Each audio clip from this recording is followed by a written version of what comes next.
I'd like to draw everyone's attention to the following. This hearing will be filmed and streamed live. The recording and transcript will be published afterwards on the State Assembly website.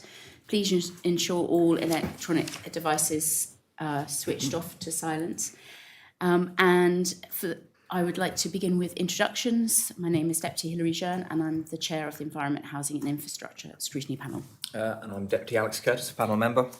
And Deputy David Ward, panel member. Constable David Johnson, panel member. Deputy Steve Luce, I'm Minister for the Environment. Constable Mike Jackson, Assistant Minister for the Environment. Susanna Ramos, Chief Veterinary Officer. And I'm Willie Peggy, Director for Environment. Thank you very much. And we have a lot of questions to ask today, and I know probably we won't get through them, but if you could try to keep your answers as short and as succinct as possible, then hopefully we can. Otherwise, I know we will be following up with some letters to get some more details.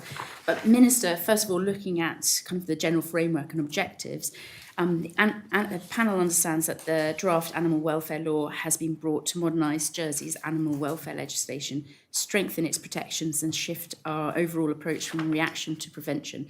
Please can you briefly set out what outcomes you expect this new framework to deliver for animal welfare standards in Jersey, both immediately and over the long term? Thank you, Chair. And yes, I'm very happy to do it just as a general overview. As we know, we've been through the principles. This is a 2004 law that we're looking to update. Clearly, it's been over 20 years since we did that. But for me, the most important thing is that we will be looking to take a much more proactive approach rather than a reactive approach using this law. It's important that we put ourselves on a par with the UK, EU, wider communities. As I said, we want to be proactive.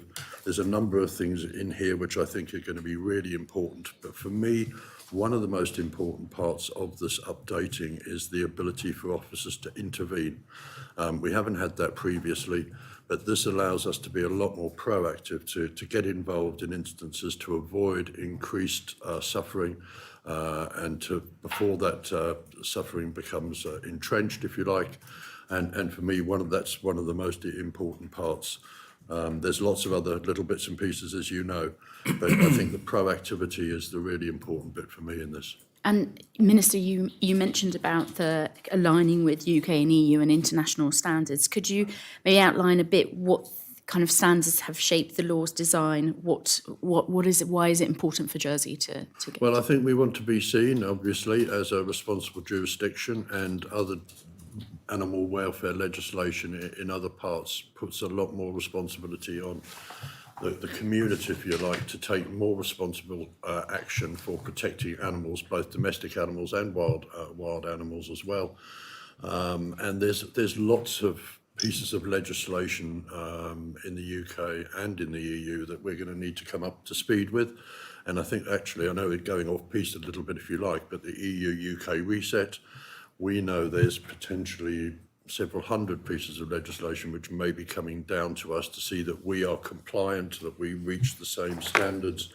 And, I think, as I said, it's 22 years since this law's been looked at, and it really is time for a bit of a catch-up. Thank you. And one of the main structural changes in the draft law is the enhanced ability for the Minister to make subordinate legislation. The accompanying report states that those powers fall broadly into two categories: protecting animal welfare and preventing or alleviating suffering. Could you expand a bit more on the draft law broadly gives effect to each of those, like how the draft law broadly gives effect to each of those? Well, I'm just trying to think about the two sections, but for example, I know all the making powers is something we're going to come on to discuss, and I think there's a good discussion to be had there. But I think things like I'm trying to think cruelty to animals and some of these measures that we want to try to avoid, shock collars and spike collars and things like that. It's important that we can move quick. And getting back to order making powers and the EU-UK reset, I think some of the detail in some of these laws we will need to comply with. It's going to be very minute. It's going to be very detailed. It's not going to be the sort of thing that we're going to want to come back to the Assembly with, because we could potentially in the next couple of years be every sitting have state debates on some quite really minutiae, if you like. Proportionate penalties and safeguards is something, but I'm just trying to think of the other bits of the order making powers, so the vet will have to remind me. So a lot of it is about trying to prevent suffering. So mutilations, prohibitions of mutilations, prohibitions of letting people go outside Jersey and to allow for mutilation to take place elsewhere and animals to be more. So that's some of the things we're looking at, which I'm sure everybody will agree. And then look at things like puppy farms and what can we do welfare-wise to prevent, puppies from puppy farms arriving in Jersey, ages for imports, that type of detail is some of the stuff we're looking at. Harmful practices, licensing of animal businesses as well, something that we need to get into where a business is running involving animals. I think it's important that they're properly licensed. Tagging and microchipping is another one that we've mentioned that would be subject to orders. And again, there's an example, we may have to use a particular type of chip to comply with the UK or what have you, and do we want to be coming back to the States Assembly to be discussing the detail of how that chip might work or what size it might So, be. for example, the order on microchipping, we have to define the size and the hertz and all that type of detail. So a lot of the orders go to very little detail, and that's, I think, one advantage of being able to do orders, that you can actually, go for a maximum of 5 animals, a maximum of X heart, space, technology. You can be more specific because it's relatively easy to change, to change that detail. If you do that under primary regulation, it becomes very, very complicated. And I think we're suffering from that with the current law, with the limitations of doing things relatively quickly. And I think we'll go into more details on those later, but maybe turning a little bit about consultation and industry feedback. Could you maybe list, when you were looking at how to amend this law, create this new law, the list of the bodies and organisations that were consulted on the draft law? Before you do that, Susanna, can I just say, Susanna's going to get the list up. I know there's been some criticism that we haven't consulted enough, but certainly I've seen the list and Susanna's going to find it. I was certainly satisfied that we had spoken to enough people. I'm sure when Susanna tells you the number of meetings we've had, yes, I suppose we'll hold our hands up and say there might have been some smaller groups or that we might have spoken to as well. So I'm comfortable that we consulted enough, but I'm also minded, of course, that anything involving animals, pets, domestic or commercial animals is always hugely sensitive, and everybody has a view. So we've consulted over 90 different people, organizations. I assume you don't want me to list it. No. I can list some of the, more general ones, Horse Society, RGA, GSPCA, committee, Private vets. all the private vets in Jersey were consulted. Jersey Milk Marketing Board, Jersey Dairy, Kennel Club, the zoo. That's some of the bigger, I think that's probably some of the more relevant ones. Thank you. And when you consulted, what are the main concerns that kind of was drawn from that consultation that I suppose are addressed in the draft law, which I think we've heard that a little bit from the Minister, but also is there any concerns being pulled up from the current, the draft law now, is in when you presented the I think I'm correct in saying that some of the people we consulted didn't respond. A lot of them don't and respond. then, of course, consequently, and much closer to the debate, get involved and say, oh, we're sorry, we didn't realise we'd like to raise this issue, or we're not happy about this. So I think a lot of people didn't respond to us, they respond to scrutiny, which is frustrating if you're trying to work with people to try to achieve something. I think the main concerns were on dog worrying, not dog worrying, sorry, it's on straying, and also some issues with the definition of ownership. I think there was some people saying we're not going far enough, in terms of including certain species of animals, or, that we should even do more and do a lot more. And some people saying we're doing too much. Is always a bit of a duality, to be honest. I mean, certainly since the debate, we have, Willie and I have met with RJA, Farmers Union, in a rural meeting where we've discussed their concerns around the owner's responsibility around straying and around the order-making powers. And I think we're relatively comfortable with them around orders and straying, but the ownership issue still needs to be addressed. They have their own particular definitions of owners and keepers, and the vet and I, Susanna, have spoken with Willie about how we might move that forward. We've got some ideas, but I think it's important that we certainly settle this so all parties are comfortable with the definitions that we've used. There's most definitely sound rationale as to the definitions that are or the reasons for why we are creating ownership legislatively as it is written, mostly because it fits with external legislation, but also because it leads back to the owner as the ultimately responsible party. But you're right, we had a very interesting conversation, which we think there's potentially a compromise set of wording that will keep everyone content. I think the worry for the dairy industry, particularly where animals of all ages are owned by individuals away from the farm, whether that's children, whether that's companies, whether that's consortiums. We do have a line currently at the moment saying that the owner must be ultimately responsible. But I think they struggle with that, given that in many cases animals are purchased and then given and put onto farms. Yes. And the whole of the management, the whole of the health and everything else is the responsibility of the farm rather than the owner. So we do need to find a choice of words which both sides can be comfortable So with. I think that's something, I had that as a next set of questions. We can come back to some of the definitions, but specifically on this, I think it's useful to know that you're looking at this minister and seeing whether there is some tweaks that could be done. Is that what you're saying? Absolutely. To the draft law and some amendments that could happen? I mean, the process we're going through for the moment is actually, for me, exactly the way it should work. We've done the principles. Everybody agrees we want to have better animal welfare law, and we're getting into the detail. We've gone into the second reading. We've stood back. Scrutiny are getting heavily involved, which is great. And between us all, hopefully, with discussions with outside parties, we come to a much more acceptable and come to a conclusion where all sides are comfortable, which is exactly as it should be. Can I just come back to the point about some of the criticisms?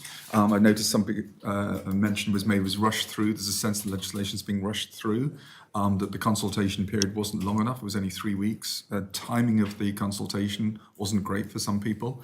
How would you respond to those criticisms? Well, I absolutely, I cannot say how I could disagree with the rushed parts, because believe you me, we have been working on this for a great deal of time. We have, in comparison to, a country like England or Scotland or whatever, our team involved in trying to write new animal welfare legislation is very, very small. I can't say for sure how long we've been working at this, but certainly I would think certainly in the 2 years that I've been involved, we've been working on this for the entire time. There's been a huge amount of work that's gone into it, and Susanna will say more. But as for the 3-week consultation, I'm not going to comment on that. Maybe 3 weeks wasn't long enough. But as regards rushing, absolutely not. I mean, I have been pressurising officers for over 18 months now to get on, because unfortunately my sort of fears, if you like, have come to fruition a bit, in as much as we're now facing a deadline at the end of the session. I really want to get this legislation through if I possibly can. I know we've done the principles, but this is really important work. But you can never underestimate the number of hurdles you have to jump through in those last few bits of the process, and the time it sometimes takes to do that. But if 3 weeks wasn't long enough, well, I hold my hand up and apologise, but we certainly haven't been rushing this, because we've been doing it for a long time. For over 2 years, and the start of the review started quite early, probably around 5 years ago, and we had to stop due to the size of the team and due to EU exit. And then when the team kind of got a better number again, we started again. It was one of the first things that we started to review everything we've done and try to kind of go quicker on to do. Yes, it was 3 weeks, but we've never refused to discuss, to receive any information from anyone else. There's people that came out after the 3 weeks that we've accepted and considered their opinion. That's, I don't think that's a fair. I don't think that's a fair. It certainly doesn't feel like a fair comment. We've been quite open about it and discussed with everybody that wants to discuss with us what we intend to do, and we've been quite open about it.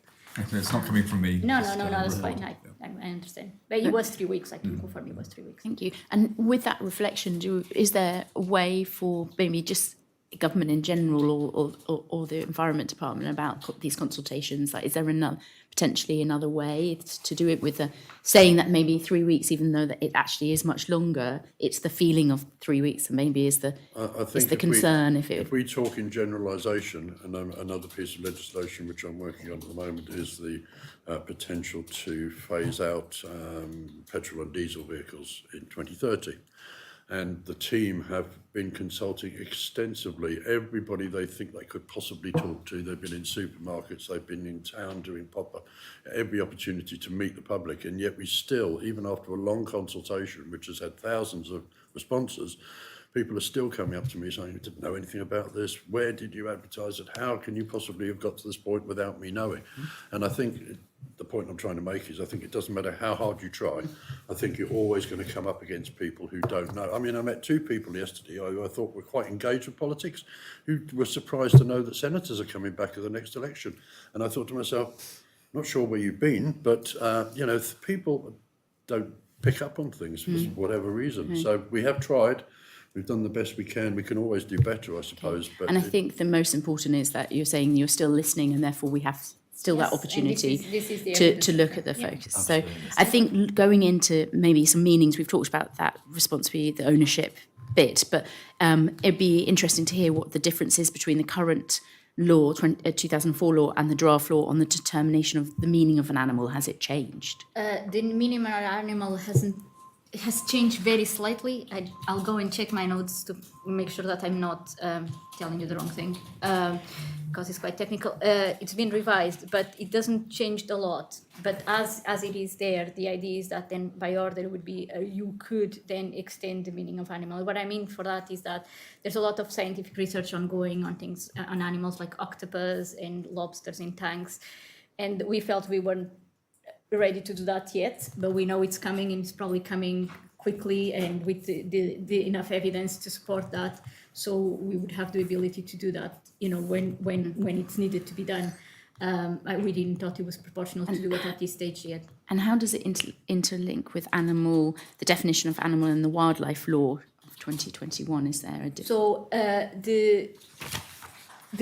most of the principles of this law do not, the current animal welfare law in the draft law exclude wild animals, but the bit on suffering, so the article on suffering includes wild animals, which is meant to say that if someone deliberately hurts a wild animal or causes them pain and suffering, then the article of suffering is applicable too.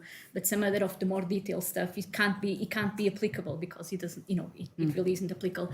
And I think the other thing important to say is that the way we think about it is that any wild animal that is brought into captivity stops being wild, therefore is cared by someone. Therefore, there's no longer, so it starts being an animal again, stops being wild. Therefore, the majority of the law will apply to an animal that has been wild, indeed, temporarily or permanently under captivity, if you wish. Thank you. Focusing on the veterinary inspector definition, could you confirm who the role of that veterinary inspector will apply to in practice? So currently there's three veterinary inspectors. So I'm a veterinary inspector by default, and there's 2 appointed veterinary inspections, which are our deputies. And then you have the role of inspector that may not be veterinary, that also is appointed. At the moment, the only people that are the technical officers that work with us, that have been trained and have done a lot of visits with us. So at the moment, for inspector and veterinary inspector, that's what happens at the moment. Of course, the police has a lot of powers under different pieces of legislation that are, directly or indirectly applicable to the welfare law. And there are, on the draft law, they can act as inspectors in certain circumstances, but they could do that anyway, according to current police legislation. There's not a massive change in terms of inspectors. The minister has the ability to then appoint a person as an inspector, but obviously the person has to be competent and able to deliver. So there's been a lot of discussions before. I think in some instances, especially with the straying, it's important to say that the powers will be delegated to, for example, honorary police officers as well as police officers to instruct owners of animals that they should be doing something with animals that have strayed away from the I think fields or enclosures. I think it's fair to say it's not necessarily delegate, it's shared, so we still have the power to act as inspector if we will not remaining that to anyone else. And they don't have to be employed within the state's vet. It could be office, or could it be anybody who? To be appointed as inspector, Yes. it can be anybody that the minister sees fit, but you would have to comply with, you know, Yes. for a veterinary inspector, it always has to be a registered vet, obviously. Degree of Then fit and for properness. Then for an inspector would have to be someone that would be able to take the task on. It can't be anyone. And where does it define? Because in Article 21, that's saying about the appointing the veterinary inspectors, it doesn't say about the criteria and qualifications, but you're saying that there is. Is it in another place? Where does it sit? Where those requirements? It doesn't sit in the primary legislation, does it sit? No, I outside? don't think it sits in any legislation, but it's common knowledge. You can't appoint someone that isn't, unable to provide the service. I think that's logical. But we would be happy to have an internal document that would set a criteria if that's something that's important. Thank you. Conotab, over to you. Right, moving on to part 4 of the first law, straying livestock, which is quite a small part, but has generated quite a bit of concern. So, continuing with the theme of overview, could you please set out why this new part was considered necessary and the issues it is intended to address? Well, there's been a lot of discussion about the straying part of this proposed legislation, Constable, quite rightly, and people are, I think, concerned, not rightly, but they're concerned that if the animal escapes from the field and the quality of the fencing isn't up to scratch, that they might be committing an offence. And that I've tried very hard to say that's absolutely not the case. The offence will be committed if the animals that have strayed out of the field for whatever reason. If those animals are in the road and an inspector officer turns up and instructs the owner or the keeper of those animals to do something, the offence is not taking that advice on board and acting. So refusing to act with animals that have escaped is the offence. I don't know if you want to go on about that a little bit more, Susanna, but it's important to stress we're not here trying to criminalise somebody whose fencing in the field might not be quite up to scratch. That's not the issue here at all. It's when the animals escape and we're trying to, for their own welfare, get them back into an enclosure, back into a field, into a shed, into a yard. If the owner fails to take action after he's been instructed to, that is the offence. Yes, so it's not about the action. The way I think about it is about the reaction. So it's how people deal with incidents. So the offence may be committed if the owner or responsible person then doesn't secure the animals after they escaped, or if it's a repeated offence on the same place, the same person. We had a lot of concerns brought to us before about pigs going on the main road, cattle on the main road, and what we're trying to do is trying to avoid animals to be injured, and it's also part of the way to protect an animal. The owner, responsible party should is responsible for their safekeep, isn't it, in a way, and they have to be kept in an environment that is suitable and away from stress and potential disease or injury. So that's one way to try and prevent that. So the idea again is trying to be preventive and not to be reactive, and prevent. If the law is there that stipulates that, to prevent incidents from happening in the future, that's the rationale behind it. Yeah, I mean, the keepers should be immediately looking to take steps to get these animals back into somewhere where they're not a danger to either themselves or to the public. Yeah.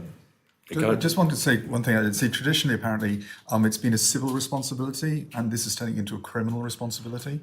What's your commentary on that? Well, we're passing a law here about animal welfare, and we're doing our best to look after the welfare of animals. And if the keeper isn't taking the sensible steps to secure the welfare of those animals by getting them off the road or getting them away from danger, I don't see any reason why it shouldn't be upgraded a bit, certainly. But I don't know if we're going to get to talk about fines and levels of fines. But what we're trying to do with this law is to demonstrate that we're taking the subject seriously. And historically, the ability to remove straying animals from the road, for example, would have been the responsibility of the constables under a separate piece of legislation, which was really destined for the protection of public health. This really, as the Minister says, is much more about encompassing the animals' welfare into statute, as opposed to something which was difficult to police historically, I think. I think it's an interesting point because experience dictates that some incidents have occurred whereby a horse has sat on a car. And I know there have been questions subsequent to that over who pays the insurance side of things. So I think a bit of sharpening up in the light of this, to put the onus on the owner to be responsible for their animals has got to be the right way, at the same time as ensuring the safety of the animals, of course. Yeah, before I hand over to colleagues on this, I did have a separate question on this later, but as we're dealing with this item, can I just ask one particular question? As been noted, we've heard a significant amount of concern and misunderstanding suggests that Part 4 itself creates a new offence simply for livestock straying. You already mentioned it, but to be clear, for the public record, Minister, can you confirm that Part 4 does not create an offence for livestock straying itself, but only for failing to comply with the requirements to remove or secure the animals once notified? Absolutely, we are not creating an offence for the straying of livestock. The offence is when the livestock have strayed and the registered keeper doesn't take immediate action, especially under direction of an inspector or officer, when they don't take action to try to secure those animals into a safe area. That's the offence. That's the question.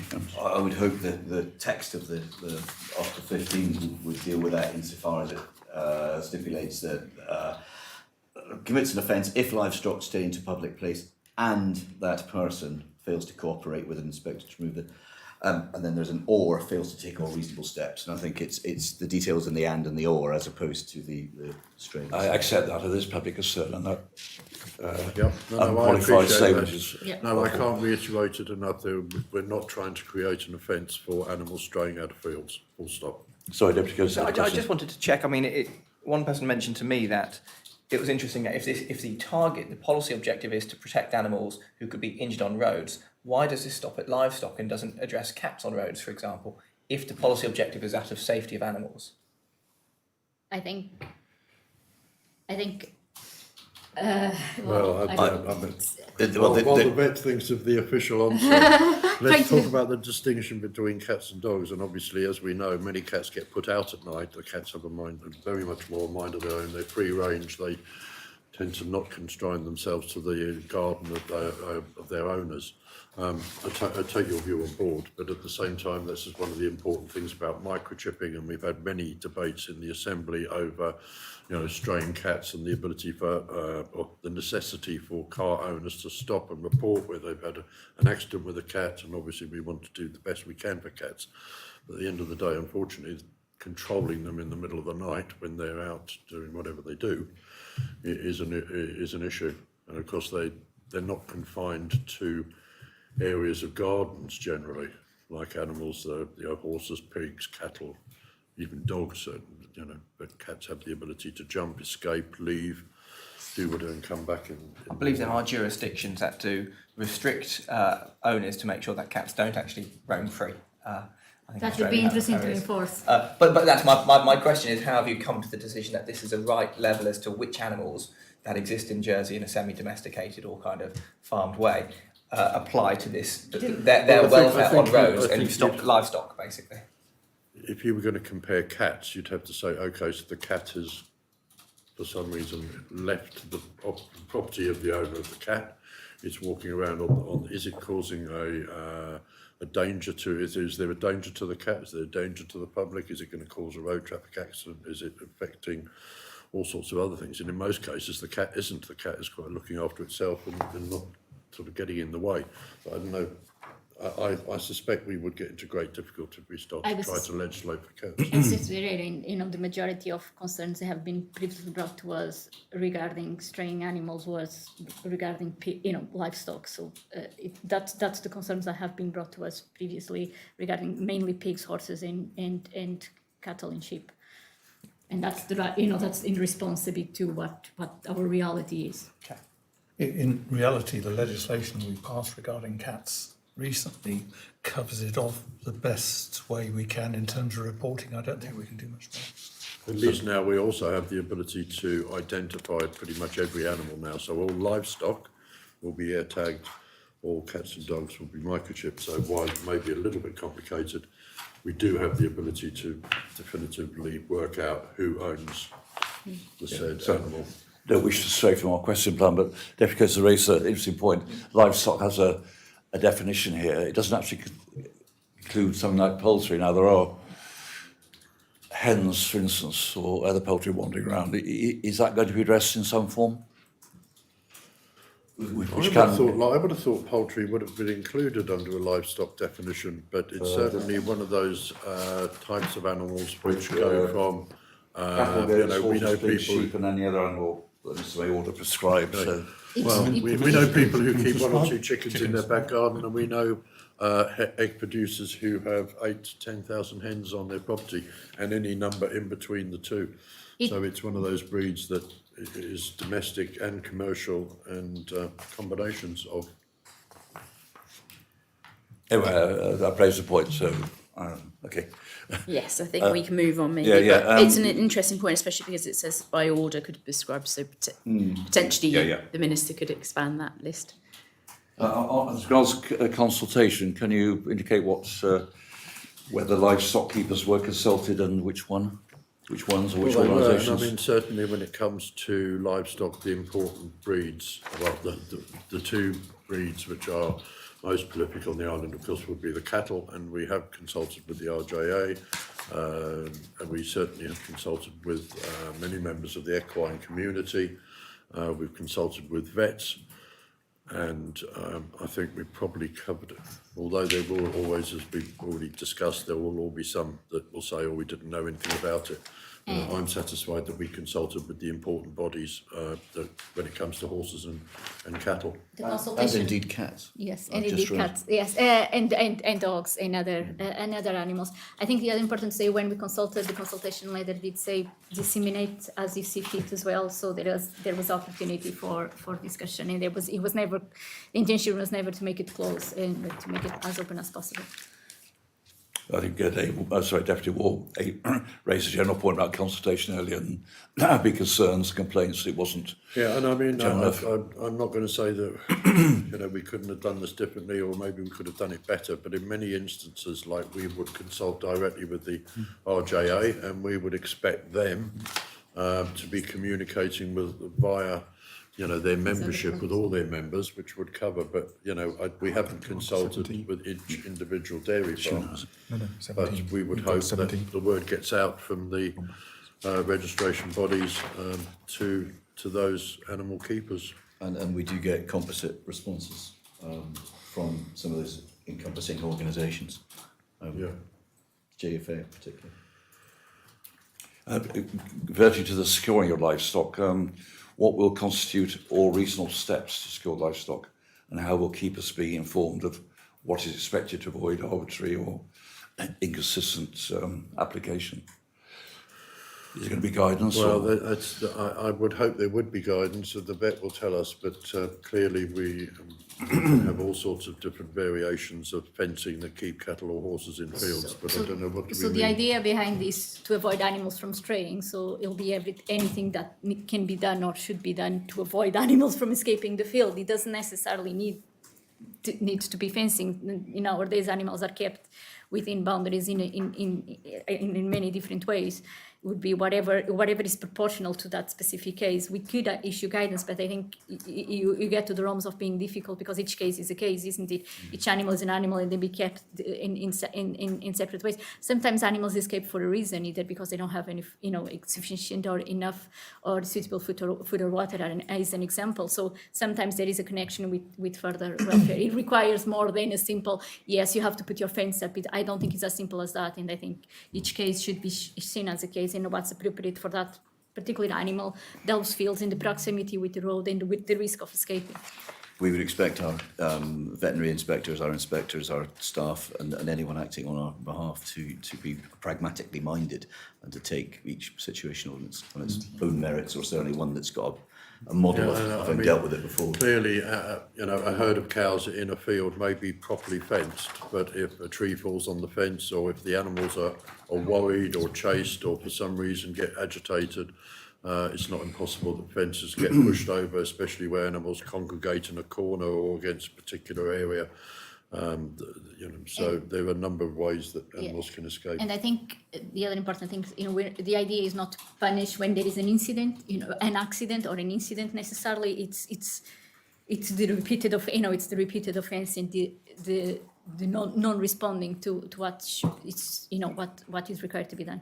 Yeah, just before I go on to the next question, as you explained, allowing an animal to stray is not itself an offence. What about repeat offenders? Therefore, I mean, how is that going to be enforced? Haven't taken all reasonable measures. Yeah. I think it's to do what we said before, the animals escape, the officer or the inspector, asks the person responsible to move the animals away and secure them on an area, away from the public road. And if the person doesn't do it, or next day they escape again, it's clearly, and again, it's clearly a pattern of repetition that is what we're trying to also. And of course, the subtle difference will be now, if an owner is contacted and fails to immediately do something about it, he's committing an There'll be a offence, record. or they are committing an offence. And I think that's an important distinction. It won't be, the registered keeper or person responsible won't be able to pick the phone up and say, yes, okay, thank you very much, I'm just going to finish my supper,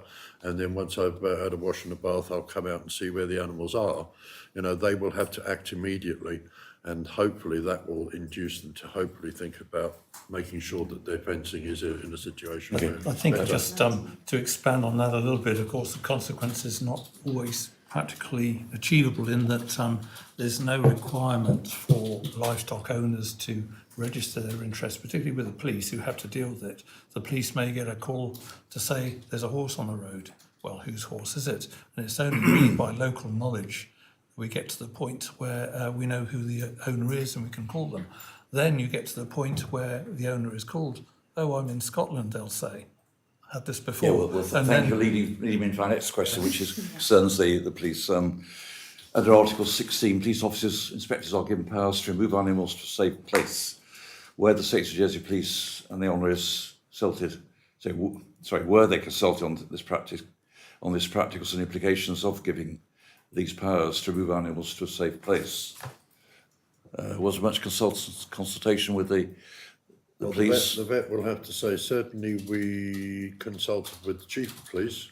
So we consulted with State of Jersey Police and we consulted with committee, and there was no direct concerns regarding that paragraph made to us by any of those. And the safe place referred to, Well, how I is mean, that? I would imagine that the officer would turn up and in consultation Take it with from the the middle keeper, of the road and we'll- put it we'll- wherever it's the We'll have a closest discussion with them and say, absolutely. where do you want to take these? You've got to remove these animals from the road. Where is the best place for you to do them? And between them, they'll come up with an answer. But clearly, it needs to be off the road, into a field, into a yard, into an enclosure, into a shed, but away from a place where the animals could put themselves in harm. And it's fair to say there's a network of correspondence around these issues. And I'm thinking of particularly staff in our own department at the moment who, when asked where would I put a straying horse or a straying couple of There's cows, always a solution. close to the area where they've been found, they would have an immediate solution and there'd be a phone call made. So And going back to the general point, this is obligation on the enforcement officers. I mean, are they going to be given special training or? It's not an guidance? obligation. Sorry?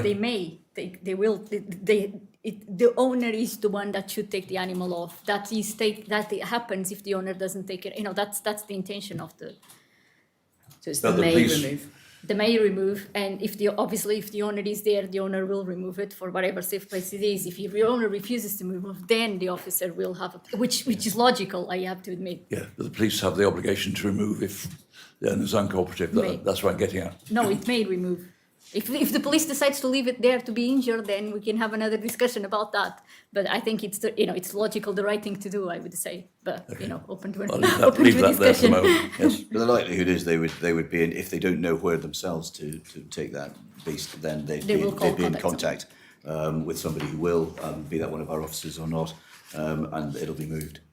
There seems to be no, on the draft law, provisions for appeals or review mechanisms or anything related to this if their keeper is in disagreement with potentially this the straying or the repeated straying, or is there a mechanism that could be that would be in place, I suppose, before it ends up into the offences regime and the penalties? Is there a way that's kind of dialogue? I'm not that can sure, happen but I because it's not imagine here? that the appeal process would have to come after the owner had been found guilty of not taking all reasonable steps to immediately secure the livestock, and following a guilty decision, the owner would then appeal. But I don't know what else will there be to appeal, that we remove the animal to a place, it's. Well, I guess they would be found guilty of not acting immediately to secure the animals at some point after, and they would appeal that decision if they were found guilty. It is But I in mean, in this instance, surely what we're trying to do is to get the animals to a safe place as quickly as we can. If the owner is present and refuses to make immediate steps, it will then be for the police. And to there's general appeal provisions on Article 28 post conviction anyway. So if that's what you're talking about, they will fall in within that Article 28 powers Yep. of court and conviction. Sorry, jumping a few questions to the other time. Given the sort of cross-referencing to various aspects of the law, was any consideration given to drafting Part 2 alongside provisions on livestock worrying as contained in the dogs law, so that all livestock-related risks were regulated within a single coherent framework? Well, clearly, Constable, there's been a lot of discussion about the interaction between these two laws, but it's been quite clear to me that this is an animal welfare law where we're passing legislation to look after the welfare of animals, whereas the dogs law very much is about protecting the members of the public from dangerous dogs and things like that. But I absolutely appreciate there's a grey area, if you like, if a dog is out of control in an enclosure. I mean, let's think, for example, about the cliff paths where there might be sheep grazing. Where does the offence of allowing your dog to worry animals here, and over here we've got the animal welfare law where we may not be or we're trying to look after the welfare of the sheep. And if the dog is worrying them, yes, that's a welfare issue as well. But I'm not sure that we can have legislation in both. I don't know is the answer, but I don't know if we can have the similar legislation in two very different laws. One obviously is the jurisdiction of the constables. One is very much in our jurisdiction. But I would have hoped that regardless of whether we've got a law in the dogs law or a law in the welfare law, that the offence would be captured in one of those two to a sufficient degree that we could have a prosecution. I don't know, Mike, whether you want to comment on that. Well, just in terms of the Dogs Law 1961, we did make some inquiries over the worrying of livestock element in Article 9. The numbers are just not there. The inquiries were to the Criminal Justice Unit, and they reviewed all the worrying livestock reported crimes over the last 5 years. And there were 17 in all. All have been attacks on chickens, bar 3, which were on sheep, 2, and 1 was on a goat. The numbers are just not there. Maybe it's because people aren't reporting it through. That could be the case. The other distinction I would draw, Constable, is the fact that under the dogs law, the constable's law, and obviously inside the municipal system, there are honorary police officers who are there in an ability to go out and do something about it to enforce. Under the animal welfare law, I do not have lots of officers in a position to go out and try and enforce dog worrying of sheep on cliffs. And that is also something that we need to take into account when we pass laws.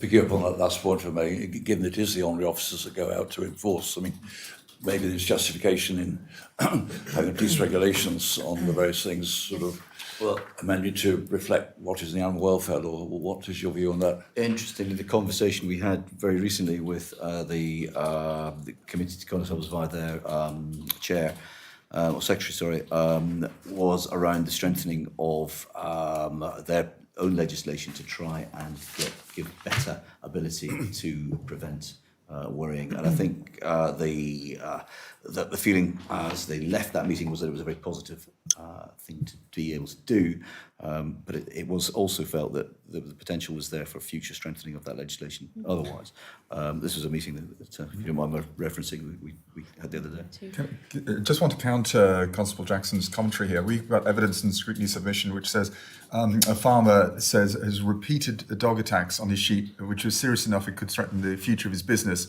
Despite raising this multiple times with the state's vet, he's redirected elsewhere to the Comité de Connétable, and the issue was not addressed in the draft law. How would you respond to that?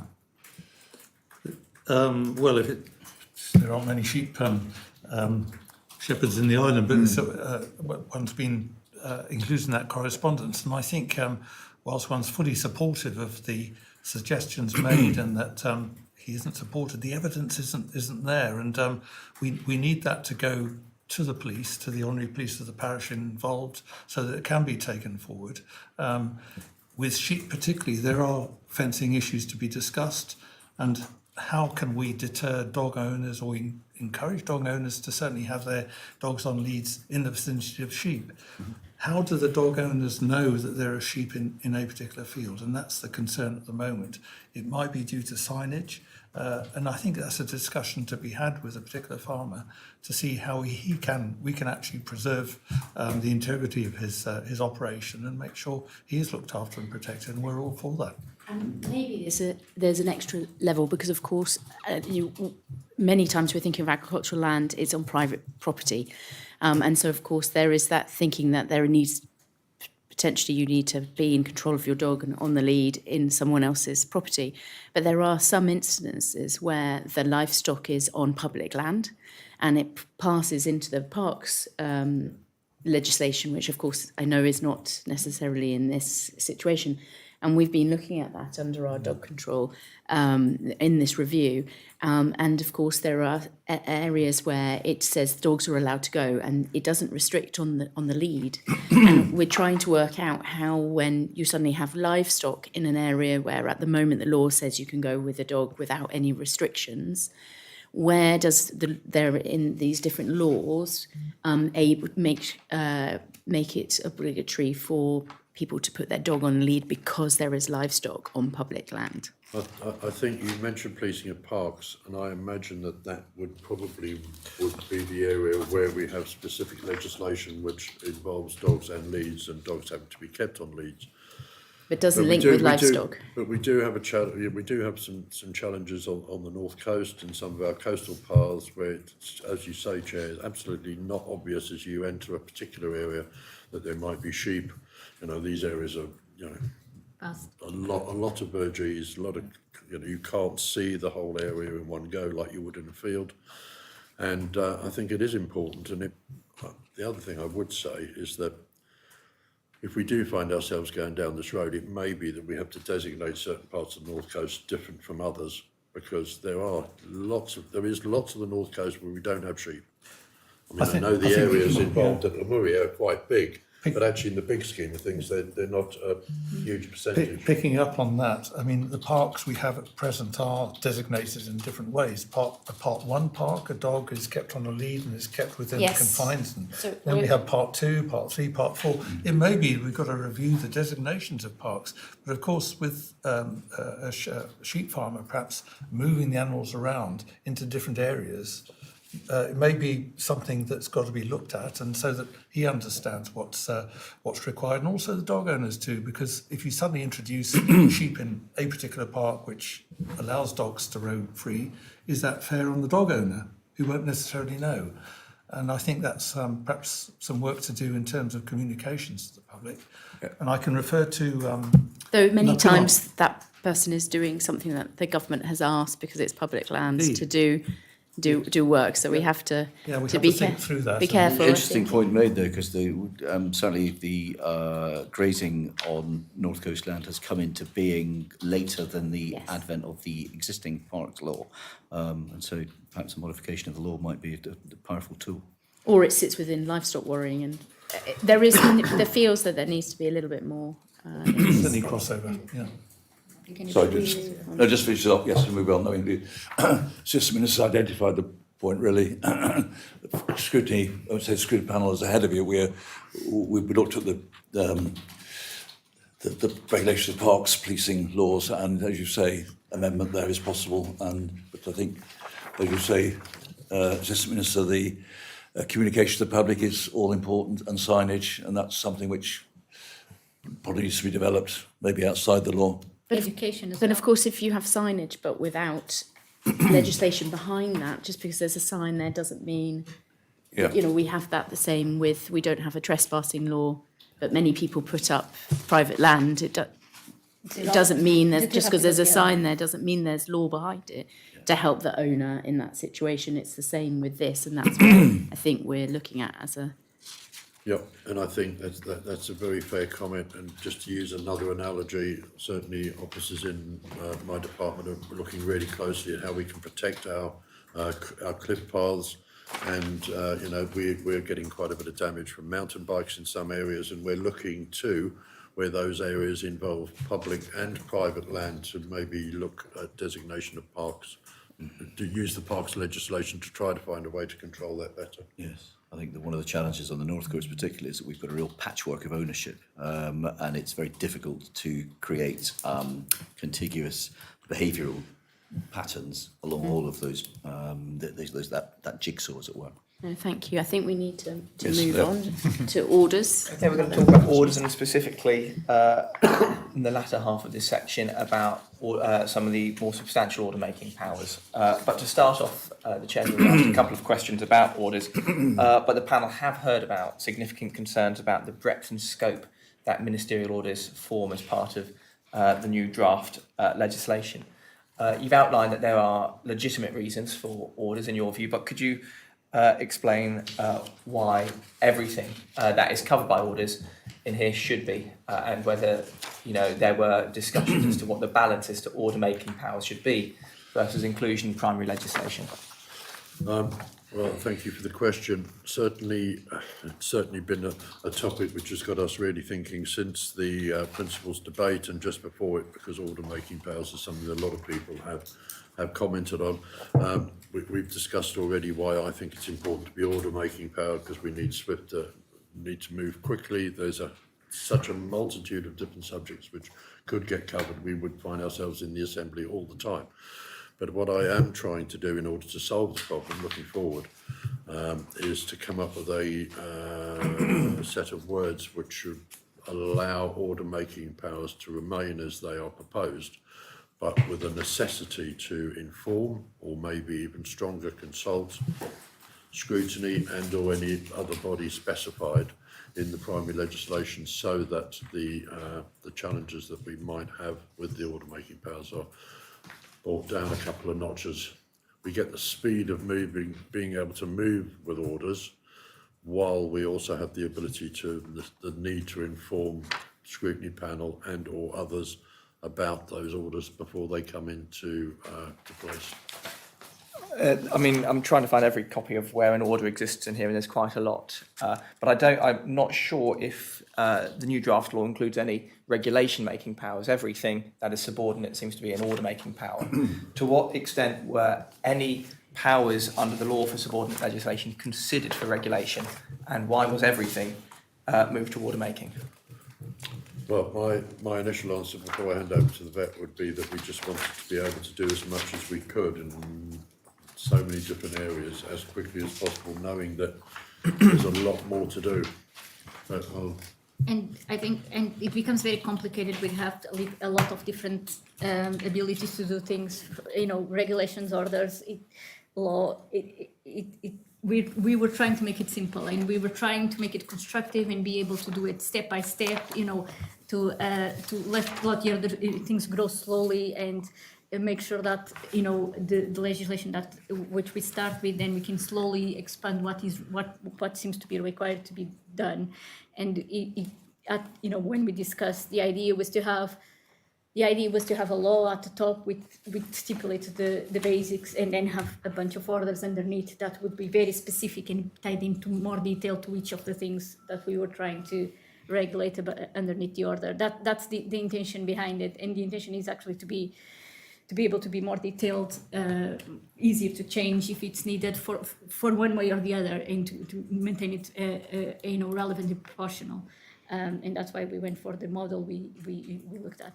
I mean, I will ask in just a minute about the future proposed orders, because the report details 6 future proposed orders that aren't currently coming forward. But I just want to get more into the point that you're saying that it's useful to have orders for speed, but and that you didn't want complexity. But would you not consider that the powers to create subordinate legislation through regulations or orders exists because of, let's say, the weight of legislation you're trying to move? So if you're trying to change the size of a tag for microchipping, that seems a fairly technical piece. Or I know officers in regulation don't like maybe regulation powers for fees because it requires the states to debate every year a fee. But there are elements of this which are fairly substantive, and was no consider given to moving some of these, like setting up licensing schemes to regulations? So we certainly consider it, but as I said before, this seemed to be the most logical way to do it. And again, the majority of the licensing that is now, it's the majority of licensing we're considering, it's already in place. The current law already gives us some powers to do some stuff by order. When we were drawing this, it seemed to be the most logical and pragmatic way to do it. And again, open to criticism. Regulations, make it really complex and difficult to achieve. And as you said, a lot of it is very technical. So we would have to do it in very, a different bunch of different parts. The regulation gives you certain powers, and then the schedules could be done by it would be much more complex. But I accept the criticism. This is what we thought was the model that made more sense. But. Are there particular areas on the list, Deputy, that you would I will get on to them. More Yeah, I mean, regulation rather than order power? I'll shuffle where I'm going, which is I've got questions around particular Article 18, which is a grant of licences. So the law peppers in order-making powers throughout it under individual articles, but there's a separate article for the creation of licensing schemes. And what I think we are particularly interested in is understanding why such a broad-making order power exists, or such a broad-making legislation exists under orders for Article 18 in particular. So I'll shuffle where I'm going on this one, but that's a very key part of legislation. Yeah, I mean, I'm trying to think of an example, but certainly we know in the last 10, particularly 5 years, the amount of dogs on the islands increased quite a lot, 20+%, and it has done for quite some time. And because of that, we have a lot more dog businesses looking after dogs during the day, whether that's just taking dogs for a walk or taking responsibility for dogs for the whole day. And it may be that there's an example where we will need to, maybe in the future, pass rules and regulations about dog walkers. How many dogs may they walk at one point, and where they are and how they're doing it. So I think there's many instances with animal businesses, because there are a number of different animal businesses on the island. Any business that involves animals and takes money for that probably needs to be licensed in some way, shape or form.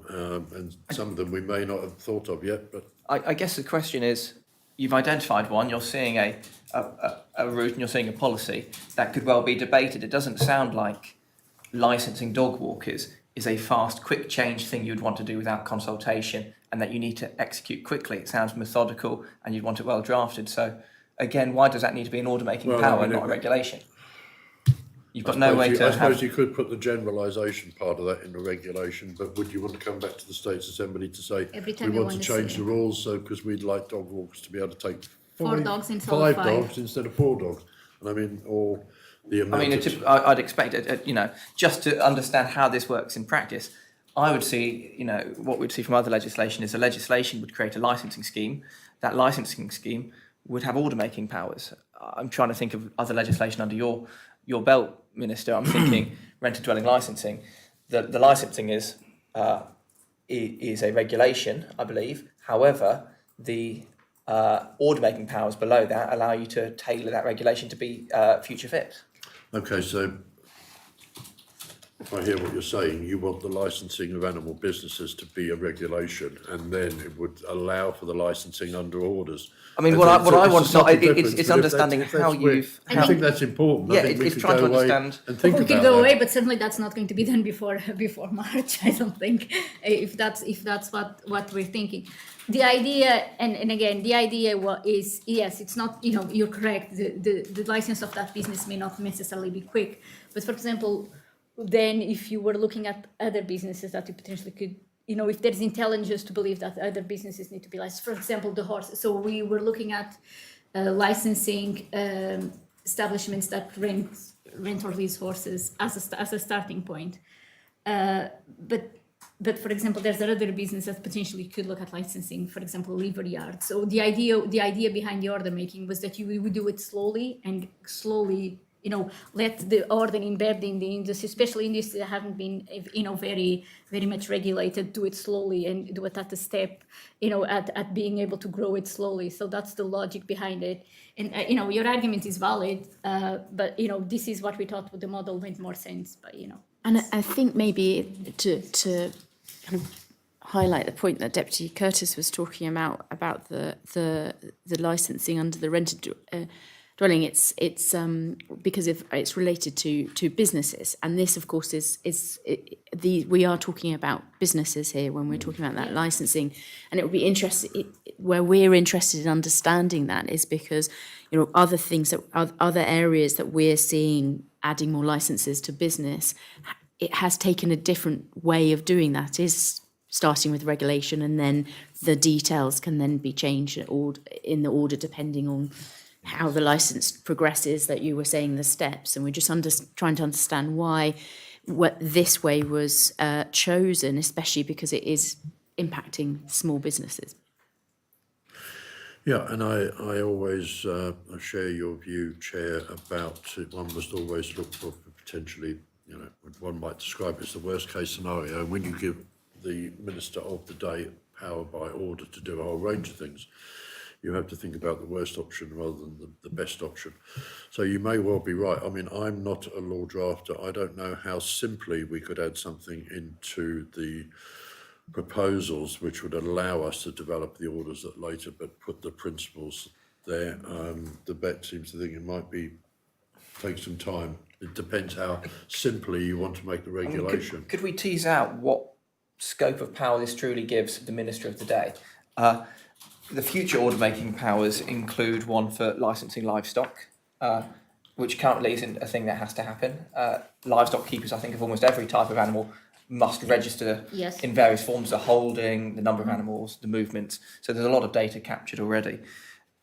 Would licensing provide the Minister the scheme to charge fees for a licence that doesn't exist under legislation now? So could the Minister, by order, create a licence for livestock and then dictate to industry or to individuals, because the Chair said it's businesses, it's not just the quantum of fee, all of this bypassing whether the Assembly think it's appropriate not just to licence, but whether it's appropriate to levy fees. Is that within the scope at the moment? Duty, yes, but It is. again, we wouldn't, the idea, if you want someone to comply with the legislation, you have to, you would not necessarily logically put fees at the starting point because you want people to comply. It is, but that's not the intention. It's possible, but that's certainly not the intention. Could this extend to licensing poultry? Somebody who holds geese, fowl, chickens, could you create a licence scheme under this order for that? In theory, yes, Or for but that's only not in the cards. I see. only cats? Could you licence cat ownership? I mean, what I'm trying to understand is this is a very wide order-making power that says you can grant a licence for any licensing scheme you desire, and I presume it applies to any animal defined under this law. But it also usually relates to businesses. So, usually it's traditionally related to a business that has the ability, that you have the ability to license. The intention is certainly not that. So a keeper of livestock under the proposed future proposed order number 6 require livestock keepers this won't apply to personal owners of animals for their own No, enjoyment. specifically licensing of animal businesses. I So think you the could important have word is you could have business. 3 pigs, 4 things, have them taken to the abattoir, have your own personal meat, but you wouldn't be subject to this legislation under your personal plans. Don't think you would not be classed as an animal business if you were taking your own animals to the abattoir for your own We don't have. I mean, the challenge scrutiny has with these future I proposed have to orders. say, is Deputy, I'm not unsympathetic to your views. There You are put no- them in we've such a got- way, and it does. we have no orders in front of bring us to some know highlights. what Yes. what this really looks Yeah. like. Okay. Well, I think that's one to leave with you. I think that's highlighted that there's an incredibly broad scope, and my reading, and I think we'd appreciate clarification perhaps in wording, is the power under Part 5 of Article 18 doesn't specify a licensing system shall be for a business. It says for any activity that requires a licence. And I think I thought there was. I need to. I think we would there was a appreciate reference- clarification on I that haven't- writing. I'm remiss of me. I don't have the draft with me, but I thought there was an I article. can't find it. No, I'm looking for it myself. Can we Just give me a search the word business? We can. If we could get that in right, I think we've got a lot of questions to go through. Yeah, that's fine. But I think this is an area we will certainly be asking maybe some more written questions on. Turning back to the future proposed orders, is this the full extent of future proposed orders that you and your department know of that need happening now?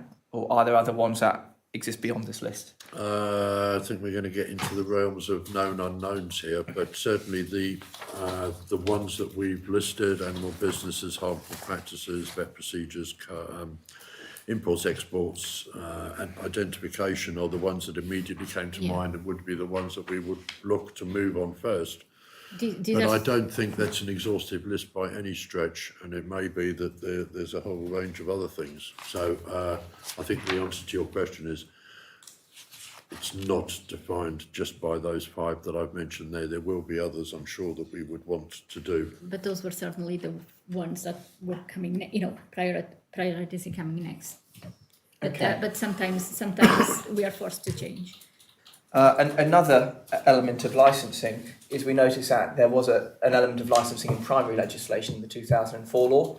It's all now subordinate legislation, including defining the process that any licence will have for appeal. How are you ensuring that appeals processes within subordinate legislation are consistent across perhaps multiple orders that are made? That's a good question. I think, you do it in the way, if you're looking at all the orders, you have to look at you have to have, you will have a consistent appeal system that will be the same or very similar in the orders you're creating and in line with the appeal of the primary legislation.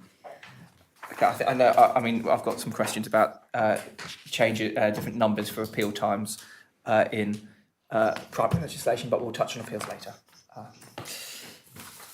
I think that's a lot on appeals, on licensing and orders, but we'll probably move on from there. Should I go into, yep, sure. So enforcement and powers are going into here. So the panel understands that the draft law confers wider powers than those available under the 2004 law, Minister. Could you provide an overview of these new powers and explain the rationale for why this widening is necessary? Thank you, Deputy. I think in very general terms, it's been quite, the current law has been quite frustrating at times where officers have known that, maybe, for example, dogs in flats or dogs on balconies in high-rise buildings or animals in fields without food and water. A number of examples where officers have felt they would have liked to have acted but didn't have the virus to do so. And right at the outset, I said one of the most important things for me at this is the enhancing powers for welfare inspectors to intervene swiftly where animals are at risk. And I'm sure the vet's going to give us more examples for me, but this is really important. I think this is one of the, as I said, one of my personal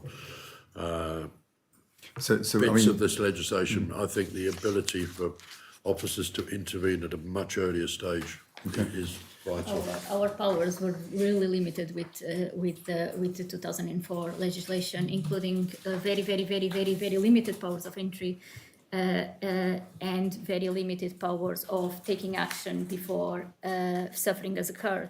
I think we all have to agree that actioning anything after an animal is being put to suffering makes no sense. And you want to be there before and be able to prevent suffering and be able to intervene before, intervene only if there is a true belief that suffering is happening, or there's evidence that potential for suffering will happen. But that's where we want to intervene in, not at a later stage. If you have to seize an animal because it's suffered, it's already too late, and it kind of defeats the purpose of what we're trying to achieve. And we had very limited powers of entry and quite limited powers of enforcement if the suffering hasn't yet occurred, which I think, in the future, that's not where we want to be, and that's not where the proactive kind of... Okay. I mean, and one of the criticisms has been overreach of the law. It goes too far. And you sound like you're countering that. You're saying, well, actually, the current law just doesn't go far enough. So you'll counter that. Is that the other issues are around clarity of, where the division of power lies, which agencies are involved. Crossover powers between constables, between all different, and who actually enforces the law. Well, it would have to be a welfare inspector, an animal welfare inspector would be the ones that would have powers of entry. But are those powers then conferred onto us? No, it says in the law. So you have inspectors and you have veterinary inspectors, and then you have everyone else that can enforce. Like police. I think it says that if it's anything to do with. If it's a veterinary decision, therefore has to be a veterinary inspector to do so. An inspector, the powers of entry of an inspector are of an inspector under under the law, and there are some powers then that can be done by other people. I think by other enforcement bodies, like either police. So, for example, one of the examples we were trying to achieve, the overheating dog in a car, the police would be able to crack the window and take the dog off. And then, if the person wants to complain about the window, we can have that discussion later. But is that type of power would be applicable to the police? But the one that is very specific. For veterinary activities, it won't be. There's an article, I can't remember by heart, as an article under that, under the enforcement under 22, I think that says, it may not be under 22. I'll come back to you in a second, just let me, or I can come back by writing if you want. There is a sentence that clarifies that, but I can't just find it. No problem. So I'll move on to a different question here. So the panel received a written submission from the States of Jersey Police indicating that officers will require clear training and practical guidance to exercise new powers safely, proportionately and consistently. Minister, are you aware of these concerns, and what training or guidance is being developed to support officers ahead of implementation? Yes, I am aware of those concerns, but I would say that the concerns were not highlighted to me at any sort of early stage, and I think they've sort of come. Have they come via the dogs law work that we were doing, Mike? Where yes, we were talking about dangerous dogs, and then quite rightly, certain people were saying, well, if we're responsible for turning up to an incident and trying to control or contain a dangerous dog, we need to be told how the best way to do that. I don't know if you I think in really following on from the dangerous dogs legislation, which we discussed earlier, it was, and in discussion with the police, it was decided that they have this arrangement with a South Coast provider, if you like, of dog accommodation if needed. That, of course, hasn't really been needed to date, and it was felt that we would investigate the local provider, which is in the process of being done at the moment, certainly for dogs. When it comes to other animals, that won't be the case. I think what I gleaned from the States of Jersey Police, they're very concerned about resource and having any resource to be able to deal with a particular situation. Once again, there isn't evidence of cases having come to light. The one case where a dog was taken in and sent to the UK was in fact returned swiftly and went straight back to the owner without any charges whatsoever. So that may lead to a need for training, and I wouldn't disagree with that. Okay. I think the other thing to add to what you say is that we've been out with police in situations, and we'll continue to go out to the police at their request. That door has never been closed. So if there is any requirement where they believe that they need our expertise to do anything, we're 24/7. We've never refused to go with the police anywhere, and we'll never do. Okay. And we're quite keen on sharing the training opportunities with external players outside of government. If there's a requirement, if we but I have to say that that requirement has not been brought to me directly. Okay, so I'm going to skip through just a couple of questions here. So we'll just, because of time. So within the same submission, the States Jersey Police have stated that they anticipate an unprecedented demand for frontline resource. I mean, you talked about resources, I think, just there now. In part to this law arriving alongside other new laws, other law changes, I should say. What assurance have you been given that the police will be ready into enforcement, an enforcement day to implement the law? I think we're getting a bit over the top here. So the law gives the powers to says the police officer may act in some of these circumstances, and I can explain that in writing. Currently, the police already enforces some of the welfare legislation when it's more abrupt, when it's sees someone beating up a dog. That usually traditionally goes to the police. We've never had any, they haven't expressed any concerns specifically about that. This law doesn't give a lot any more requirements of information to the police than the current law does at the moment. Not the way I see it. I think I've sort of drilled into the police enough for the moment. I think that may actually ask about. I think this is probably trying to look at police resourcing and not necessarily this law. That's what I sense there. Okay, so offences and penalties. Minister, please can you set out the full list of new offences under the draft animal welfare law? Well, some of them at least. I think that may have to be a response on paper, but obviously. Okay, yes. I can tell you some of it. There'll be an offence providing false information in connection with a license. Offence of obstruction. There'll be an offence to cause unnecessary suffering. Hold on. There's an offence of cause unnecessary suffering, an offence of carrying out a prohibited procedure, for example, a mutilation, an offence of carrying out a restricted procedure without a license, offending related to abandonment of neglect of animals, offending related to transfer of animals by way of sale or price. There's the offence on the straying that we've probably discussed to exhaustion. Offence obstruction, that's probably the majority of broadly speaking. I may have missed some, but I'm happy to provide you with that in writing. I might add, there's been quite some discussion about the level of fines.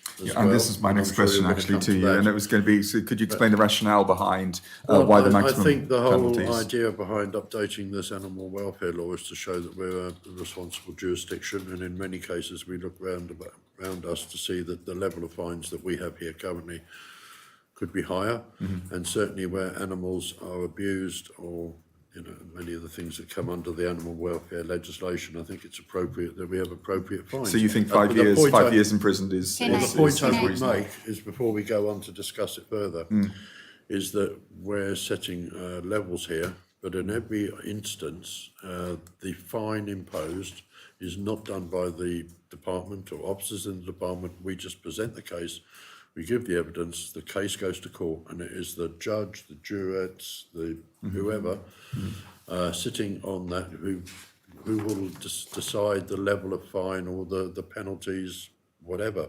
But I accept some of these penalties seem quite severe. I think But it's not for us to make that final decision. They are maximum fines. There are maximum fines, and understand. that's what I want to say. So offences penalty, the maximum penalties have been raised. But I also have to believe that public perception and the way we look at animals and the way we look at neglect, and especially if it's those most drastic cases in people actually causing suffering, it probably is not ridiculous. But again, it's for the court to decide. It only stipulates maximum fines. Sorry.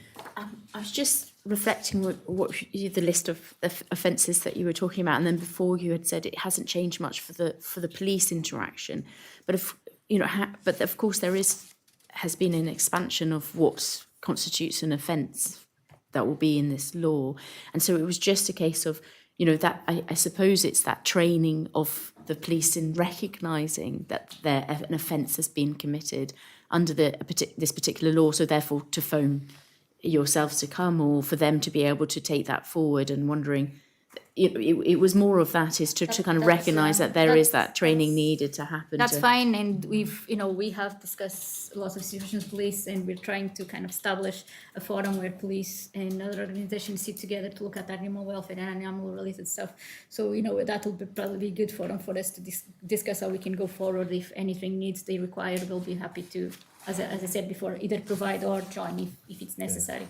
That's point taken, not a problem. So you have to recognise, Yeah, absolutely, that's fine. that suffering, because of course it's all about prevention and for being proactive, but you have to recognise those signs, and if you're not trained in that, That's fine. then We're happy to go forward with that. And I think in part too, in terms of offence against animals, there will be those that are immediately recognisable from a policing perspective, and also those which would be much more attuned to officers that we have being out and I was about in about the to say, it's a public. two-way street here. It may well be that Susanna and her veterinary officers are going to the police saying, here we are, this is what we found, you need to be aware of it, we're going to have to... It happens both ways. That happens now, but yeah, it happens both ways. Where there's cases we ask for police support and vice versa. can I ask, so maybe it's a little left field, but it's something that we have looked at in as a state assembly in the Violence Against Women and Girls Task Force, focusing on that animal issues with animal welfare is usually linked with that. And how do you work with the police on that? How do those flags raised with that link? We I think I recently- said this in the assembly. We have had some training. Officers, certainly in the veterinary Yes. department, have had training. I'm aware that some private practice of vets have Yes. had training. So we did got the Links group from the UK to come in, provide training for both ourselves, police, private vets, and other people that are involved with animals. So there's a process, established process, how that works, and how that's interacted. Where the first person to identify. We have support from a UK organisation in helping us, guiding us through some of that process as well. So that is there, and that we have tried it in real life to an extent. But yes, there is support there. There has been training, and if there's any further requirement for any future training, we can look at that at the future as well. But that's been done to an extent. Thank you. Okay, so next question then. So Article 32 provides that where an offence is committed in respect of more than one animal, the maximum penalty may be calculated as if separate offences are being committed for each animal. Can you confirm whether this means that in the case of a litter of puppies, each puppy will be treated as an individual animal for the purpose of calculating the penalty? Is the word may involved in that? Or is it... I need to double check. And again, we don't calculate a penalty, so I don't think I can comment on the exact wording of what you're asking. The Minister's right, the maximum penalty that may be imposed in respect of offence may be determined. I think is what we said before, that this stipulates in the maximum. The court will decide based on the evidence that we give ourselves or the people being accused of. Okay. But the key word here is may. Yeah, So the court may then choose to issue 100 Yes. offences if one has. but that's the court's choice. It's a court's choice, but you're providing them ultimately a scale on which they work. Yes, and but if you think about it, each animal is an animal, isn't I it? understand that, but it's They're guided by the law. they're So guided by the law. Sure, So sure. if a scale is between, if it's level 2, they will determine the severity against that. If it's level 3, they will determine on those. If it's 100 offences at level 3, they will. Yes. We But I must think, infer perhaps that they are. But I think it's not in proportion that if a person beats up one dog or beats up 10 dogs is not exactly the same thing. It should probably be dealt with differently. If that's the example we were looking at. So going into forfeiture. So the draft law allows a court to order the forfeiture of any vehicle used to commit an animal welfare offence. In a scenario where a driver runs over an animal, could the Minister clarify in what circumstances vehicle forfeiture would be sought? I'm going to have to ask the vet about that one, because that's not something I've looked at in Okay. detail, I can say. Okay. Interesting question. If there's a level of deliberacy that there is evidence linked to the vehicle, for example, then it would be compounded or be impounded initially right. and maybe sought thereafter. I think that would have to be linked to the control of the animal by the owner as well. I think most of the instances of animals getting hurt, killed on roads, which we all regret, is because they've strayed onto the roads, and it could apply to cattle, horses as well. So whilst there's onus on a driver to take responsibility, but there's also situations where an animal will suddenly present itself round a corner. And I think any magistrate would have to take a balanced view on who is responsible. Okay. So the draft law allows the court in offences under Part 3 to order the forfeiture of any animal of the same kind as the one involved in the offence. Can the Minister explain why forfeiture is restricted to animals of the same species types? Was consideration given to forfeiture of animals of a different species or type, and if not, why not? I'm not sure the answer, but I can see where you're going from. It may well be that a farmer may have a number of different types and breeds of animals on his farm, and the law does stipulate that it might I just be the think cattle. I think sometimes he has to, in a practical term, if a farmer has a dog and cattle and it's been, there's been an issue, a very serious issue with the cattle, you'll probably look at the cattle first, and then at later stage potentially look at the rest. But the immediate thing that we'll be looking at will be the species or the similar species where the offence has been committed. I think that is to limit the ability to forfeit everything that you wish, the parrot, I think that it's probably limited to that. Okay, so Yeah, on the same theme, I seem to recall that the court can actually disqualify any person from Yes. all the animals altogether, so it seemed logical for forfeiture to come into the same category in a way. But a lot of the times, in the majority of the cases, at least in the UK that I've seen, the courts have a tendency to look at, a person usually, if he was a big offence connected to cattle, you're not necessarily going to ban the person for keeping a pet. Sometimes, a lot of times that does not. It has happened, but it doesn't not always happen. In all circumstances. Having said that, of course, it might be entirely possible that if a keeper of cattle who doesn't look after them properly also has pigs and sheep, it may well be that you're not looking after Correct. those animals Correct, properly. absolutely correct. And pets sometimes are looked at differently from commercial animals. And I think the evidence would be sought for that. There would be potentially similar evidence in the herd, in the flock of sheep, or in the group of pigs as well. So that would have to be taken into consideration as opposed to a blanket one size fits all. sure. Okay, so I'm not sure who I'll hand over to. Thank you. No, thank you very Yourself. much. And I think now we're looking to that public awareness and education piece of once the law is passed, and Minister, what plans are in place to ensure that the public, including pet owners, animal businesses and the wider community, are aware of the new obligations and standards that will arise from this law once it comes into force? Well, I don't know the exact detail, but I would be fairly sure that once it does come in, or before it comes into force, that the department would be in contact with all the relevant people. That will not be a small task, and certainly when it comes to certain livestock, and deputies mentioned chickens, and there's a classic example. There will be a number of chicken owners on the island that we need to know about. We're passing in fact, one of the orders that we've passed recently is about the chickens down to the numbers, even 1 or 2 chickens. Now we need to know about that, and I mean there's proper animal welfare issues around our need to know that because of avian flu and the way it spreads more recently. But there will be an education piece here to do, and all I can say is that we will endeavour to do it as best we can. There will be certain parts of this affecting certain animals, but generally this is about animal welfare, and all those people that we've consulted with previous, and with the knowledge that we've gained through through the process we're going through now. And We will make sure. when we working in partnership with other organisations, including voluntary sectors and specific organisations for specific species, is going to be fundamental. And nobody wants to do legislation that's not possible to enforce or not possible to comply with. And again, we have no interest. It's not a logical option to seize things, but by the sake of seizing, there's a process, and we're more than open to discuss with anything, and have the whatever is required in terms of communications. And I think this is Minister, you mentioned about the order change from the Animal Health Order of 2017, and this is, I suppose, a good example to bring up, because a lot of this draft law that we're looking at in the animal welfare, a lot will come by orders, and then after that, of course, there is that concern about that public knowledge, about public consultation.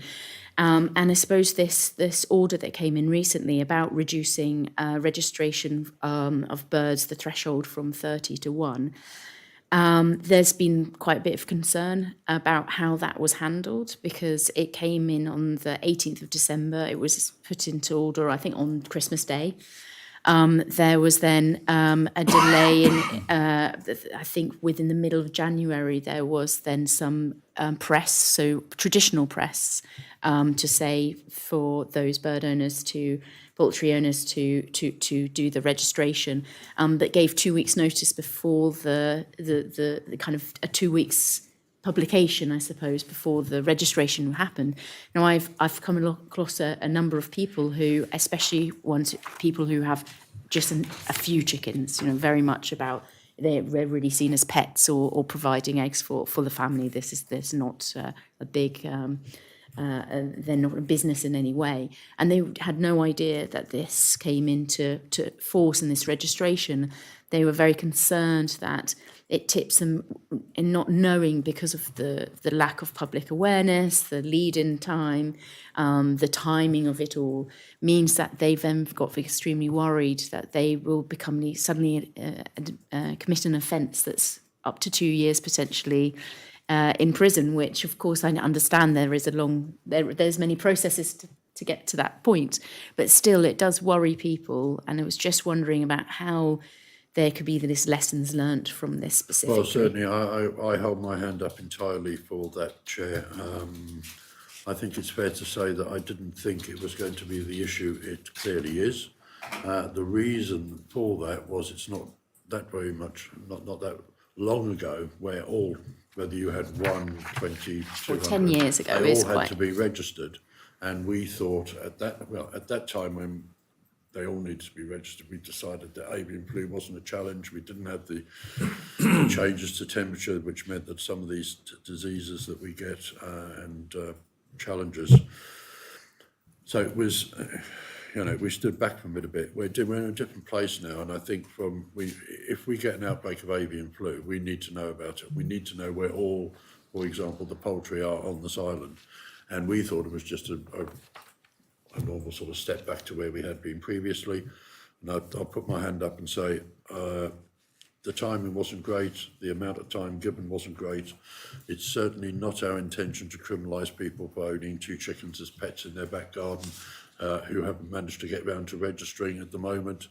And we're fully aware that people haven't maybe been informed as well as they might have been. But I thought, in my naivety, this was quite straightforward, and it turns out that it isn't. But I hold my hand up and say, Does this at a wider level highlight, to come back to order-making powers, the challenge that actually, and I mean this in no disrespect, that those who work within the department, within the ministry, may see things one way, but to your own words, naivety says, we forget what actually happens on the ground, and one could come up with a licensing scheme or an exemption scheme, in this case, a threshold of 30 to 1. That seems completely normal in this kind of world that exists about regulation, but those who practice day in, day out see this completely the other way, and actually too many orders, without the backstop of, public awareness, education or consultation, just will never marry up with kind of bringing society on a journey or even actually understanding what they want. Yep, I can't disagree with any of that. And as I said, it's my fault, my responsibility. I signed the order, and I should have known better. I know you're quite right, Deputy. We forget at our peril what it's like to be on the other side of the fence. It's very easy for me to sit in my office and sign an order. I should have spent more time thinking about people who have small numbers of chickens, how we'd communicated with them, what their reaction had been, did we speak to enough of them? But I take that one on I accept responsibility for that entirely. I think I have to share responsibility. I think we've learned. I think we understand that he had more repercussions than we initially thought. And although we did work on press release and we did update websites, etc., the timing of the year wasn't great, and we could have done better in informing general public, not the normal chicken owners, but general public of the intention. And maybe we should have allowed for a longer period of registration. think we can admit to that. Thank you. And maybe moving a little bit on, I suppose, in a sense, but still in this area, we had from the States of Jersey Police, their submission highlighted the need for that public guidance, and we've talked a bit about the offences, and maybe there is also, and I know that we've talked about this before, about people being concerned and seeing, and also phone, and who do they phone as well? So it's that kind of when islanders are identifying the appropriate agency to contact if they suspect that there is an offence done under the future animal welfare. Will there be some kind of guidance of who to phone to ensure that the right person is Yes, contacted? you know, I think again, we do get a large number of concerns, mainly for welfare. So I assume, you know, the assumption is the majority of people probably know. And even when it comes to us, it always comes to us either via JSPCA or other organizations as well. But again, yes, that can be reiterated that, you know, depending on what the situation is, where does your call should go. That again, is again everyone communication, and that can be done. We see a lot of concerns on social media, fair enough, and the public then advising whoever the other member of the public was that perhaps they should phone States Vet in this instance, which is quite successful. Okay, thank you. Article 35 talks about the codes of practice that will be published. Please could you confirm the timeline for the development and publication of these codes of practice? So the majority of the codes of practice exist. They just need to be revamped. And again, we've started consultation with some of the organizations to kind of seek some feedback on how they can be improved. And they will be done swiftly after when legislation comes into place. But the majority of them exist. It's just a question of refining some of what's already there. And will these codes of practice include dog walking in public places? Already there is. I think there is the current codes of practice already mentioned dog walking. And is that Professional dog walking. for professionals? And I think there is a line that always says that people should be in control of their dogs in one of the codes. I cannot mention which one, but we'll be reviewing it. But again, we are a team of 6, so whilst we are trying to, kind of respond to what we're trying to do with this legislation, we can't do everything at the same time. But they'll certainly be reviewed. Sorry, I don't want to go too far, but the codes of practice we have there are very good. In fact, you could actually, an odd tweak, I reckon you could actually convert them to a regulation, but they aren't law, and that's one of the problems. I mean, I'm concerned about the trend of issuing codes of practice without the legislation to back it up, because they are only advisory, aren't they? So, but we've already been, but we are trying to implement some of those codes into legislation. That's exactly what we're trying to do. Well, some of it was going to be in Yes. order-making powers, but But apparently that's going to be difficult. So I really don't know what you want me to do. I think the legislation does say that the codes can be used as part of a process. A lot of the order making power, the order that we are seeking, are based on the current codes, are not new. So that's what we're trying to do. And again, there's several things here. I know you're probably worried about dogs and people walking dogs, and we were looking at dog walkers as the initial kind of the one we could probably make much more of a difference. I cannot regulate every dog owner in the and I'm sure that some other people will say that would be totally unreasonable to regulate all the dog owners all the time. So we have to find a balance here, and the way we've gone about this is what we think is going to give us a better result quicker.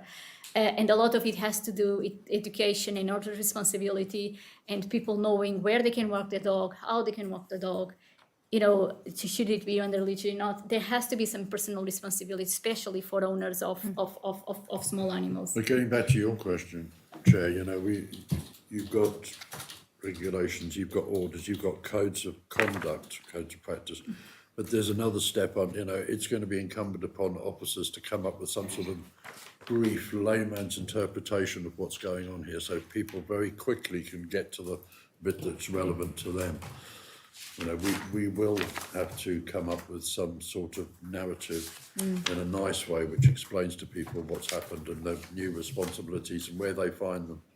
Yeah, and I think that it also, and that's how we're seeing with this review, obviously a number of elements around, especially related to dogs, it fits over a number of laws, and it's where to try and find that, where it's all together, because of course we've had submissions where there's the concern of dog fouling, and that has a big impact on the special sites of special interests, SSIs, you know, other animals. So it affects other animals like livestock. I know they've talked about that. So, and it's that, you know, I think it comes back to the Connotab's point about that, the code of practice being a wider thing for dog owners to understand their responsibility, maybe even beyond whether they're on a lead, where they can go, if they're controlled, but also that the wider impact on other aspects and of there dog have walking. been several campaigns regarding dog fouling, including some from our department. You know, and it's probably something you have to do every Very so much so. often. But you know, it's also quite expensive. You know, it's quite Probably relevant. 10, 12 years ago, we had a very successful campaign about picking up dog We had food. one before. Just But, Yes, we did. I have to say, since those days, I'm not sure. there has been that, there's a current one or very recent one done by either the It fits Yeah. within the general respect from the countryside. and I think I think in those terms, it's fair to say that the Comité have been doing some work on DNA testing, and it's not straightforward, but we're working on it, and we've got some information that come in, but the devil is in the detail and the practicalities, but we'd be keen to get some system in place. And I think it starts, as we've talked about in this section of questioning, is about the public education and Oh, it's about awareness, and education, and is where the and word. how to ensure it gets to different places, knowing that we're in a society now that doesn't necessarily read, go to Social one media, particular yeah.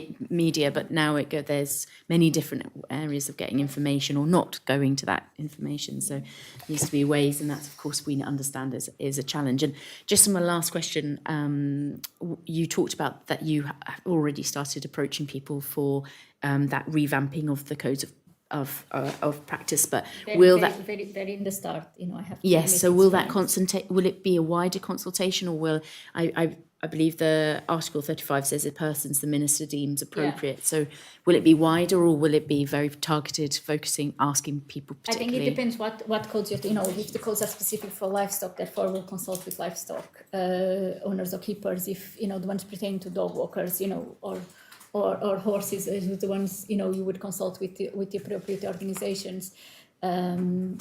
But we've got a list of those we consultees have- that we used, which I think was But extensive. we can, you know, we can do it slightly different and slightly more stringent. Yes, that's we will consider. No, thank you. So, did you want to say? Well, no, back to the code of conduct for dogs in particular. I mean, we spoke about as a panel, it would be helpful if some sort of code could be issued at the same time as a dog licence each year. I mean, it would be, they have no excuse for not taking note. It would be a good way of getting to the public, surely.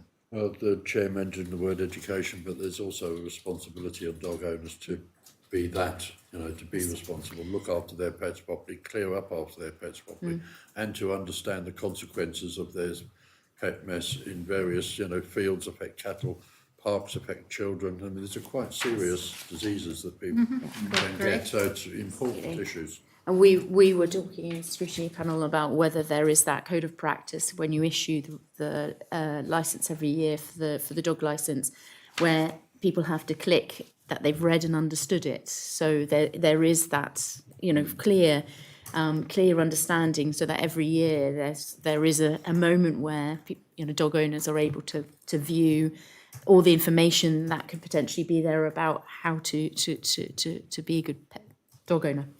And I think that could be a really useful way of that continuous information, and whether it changes, then that can be updated. Yeah, I mean, I think as a dog owner, I have to say how impressed I am at how easy it is now to re-register your dog on an annual basis. But I can't say that it was jumping out at me that I needed to reread.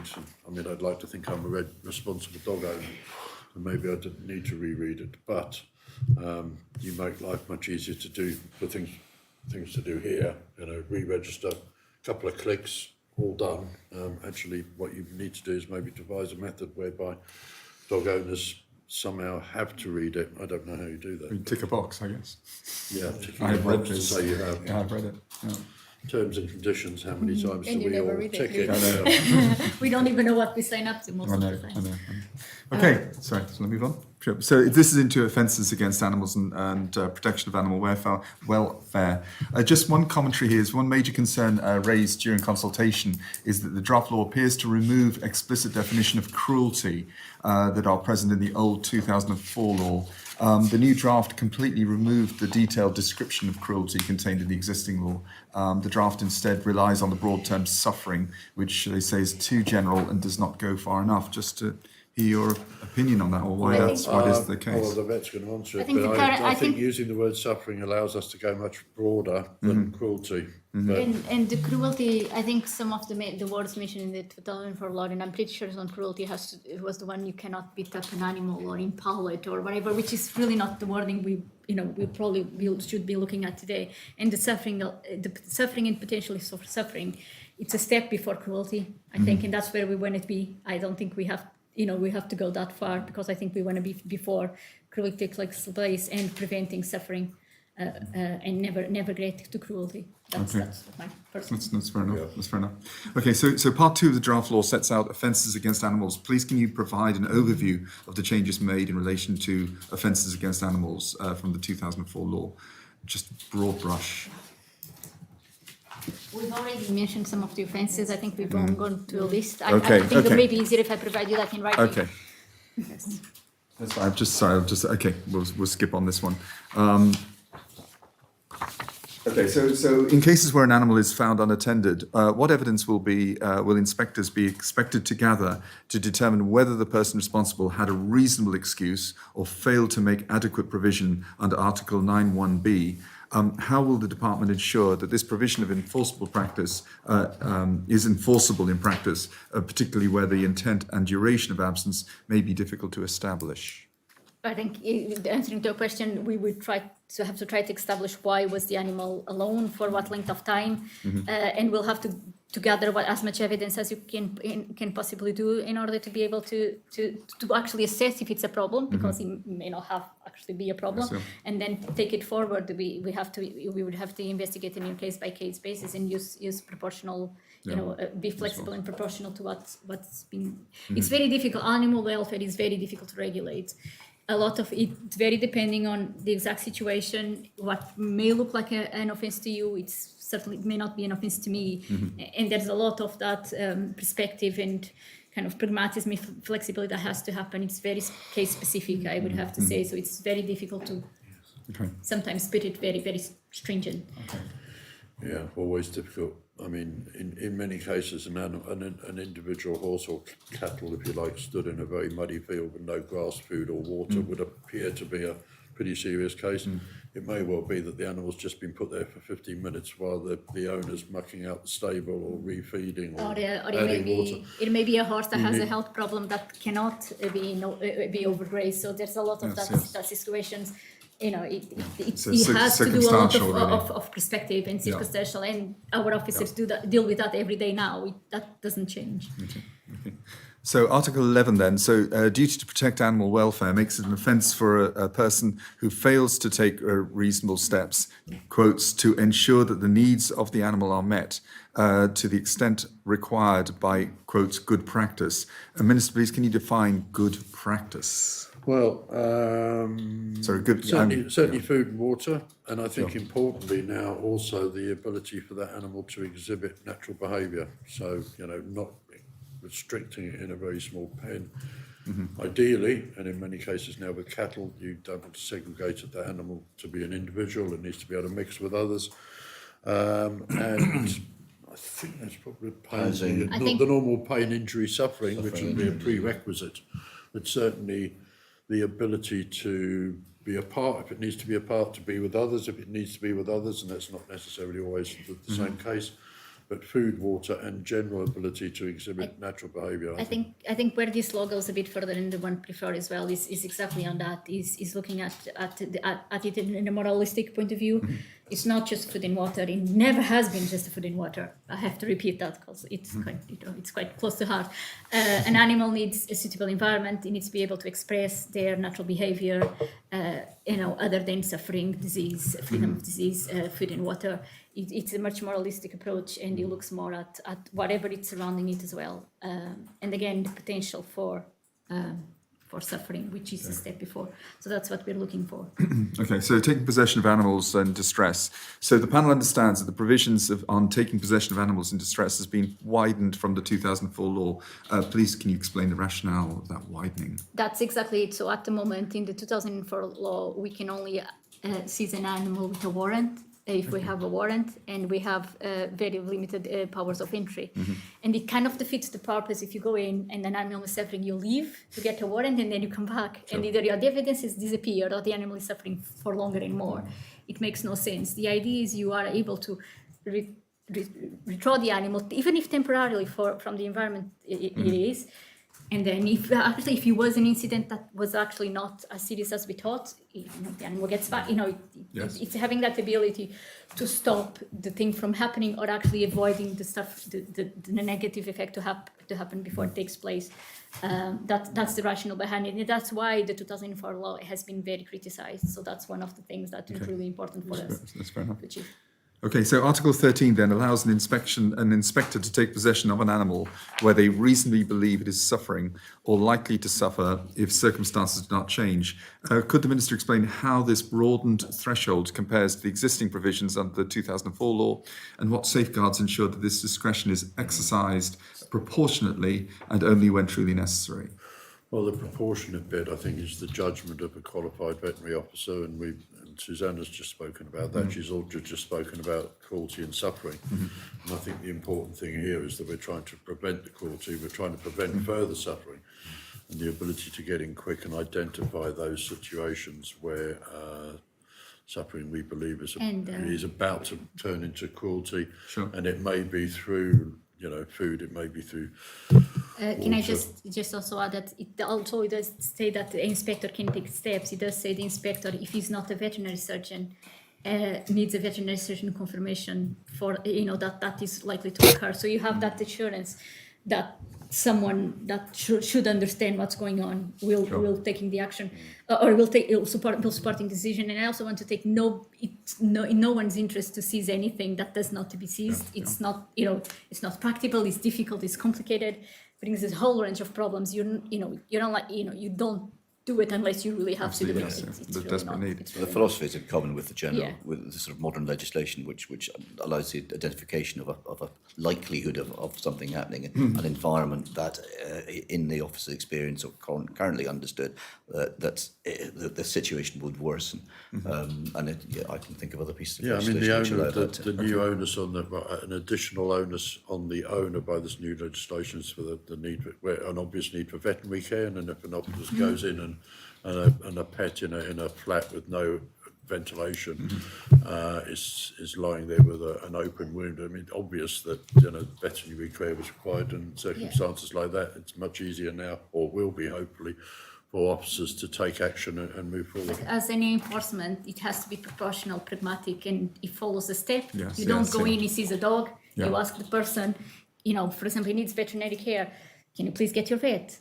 And then you give him 12 hours, 10 hours, 24 hours, depends how serious it is. And then if he hasn't gotten vet, you go back again, and you may serve an improvement and say, you need to see your vet in 24 hours. And then if he doesn't, then, Yes, it's it's a escalation. proportional escalation, yeah. escalation process. It's not, Okay. Unless you have no that's- other option, which maybe That's it fine. is. Thank you. So I'm going to move on to this one. Article 13.2b permits a non-veterinary inspector to authorise the destruction of an animal without veterinary confirmation if they reasonably believe there is no alternative and waiting for a vet would cause undue suffering. What criteria or guidance will be provided to inspectors to support such a serious decision and ensure consistency and accountability in the application? I think it's with the inspectors may not be able to do it himself, so he may have to seek someone else to do it. And I think it's those streams where there is no other solution, or a cow with an open fracture that cannot move, and you can see that there's nothing other. The only kind thing to do is to manually destroy an animal. Is those types of extreme circumstances, and we'll certainly be training inspectors to do so. Okay, fine. Improvement notices, though. So the draft law introduces a new improvement notices provision. What is the intention behind introducing improvement notices, and how are they expected to function as a preventative measure to address welfare concerns before suffering occurs? Well, I think you've just given the answer to that. Some of Okay. it, but You walk into a property and you can see that it could be, I'll give you an the example. light could be better, the ventilation could Sure. be better, it could be warmer, and you assume the owner's going to take action, you give them an improvement notice and you give them the It makes it more chance to get formal. themselves. Sure. Yeah. it makes it more formal that he has to take action to rectify something that's not quite right, either the light ventilation, whatever you think, and it will help your enforcement escalation. It's very commonly used in other jurisdictions as well for welfare. No, that's fine. Thank you. So under Article 12, an inspector may issue an improvement notice where they reasonably believe a person is failing to meet welfare requirements. Please detail what evidence is likely to be used to determine whether a belief is reasonable or not. I think it has to do with what we said before with inspectors' experience in training and abilities to identify a problem and working it from there. Taking it back to the animal's needs, essentially, again, which And it goes back to your 5 freedoms again. Yes. Yeah. Okay. So I'm nearly there. So I'm trying to. Sorry, I think there's a lot of repetition here. So how will compliance periods be calculated? What you mean for improvement notice? Yes, yeah. It has to do with the risk and the risk of the animal, as we discussed before. Right. So an improvement notice is not to be used if something needs urgent action. You don't need an improvement notice for that. You can escalate quicker because it's urgent. Sure. But if for something more technically, like ventilation, lightening, or something of those sorts,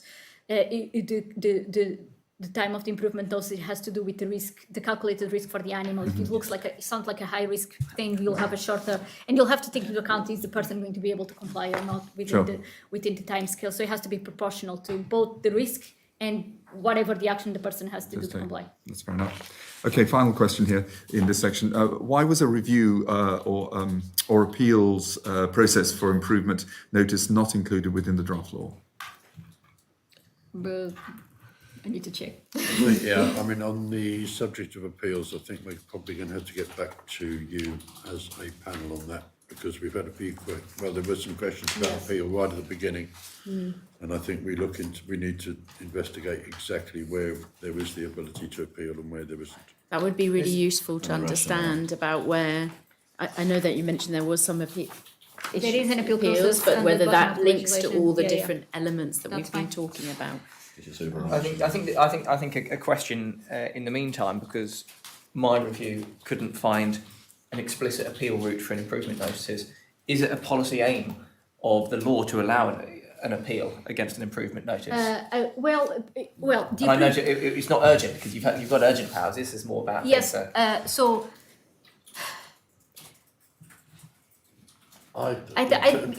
Probably not, because if the appeal comes for whenever the real formal enforcement is instigated.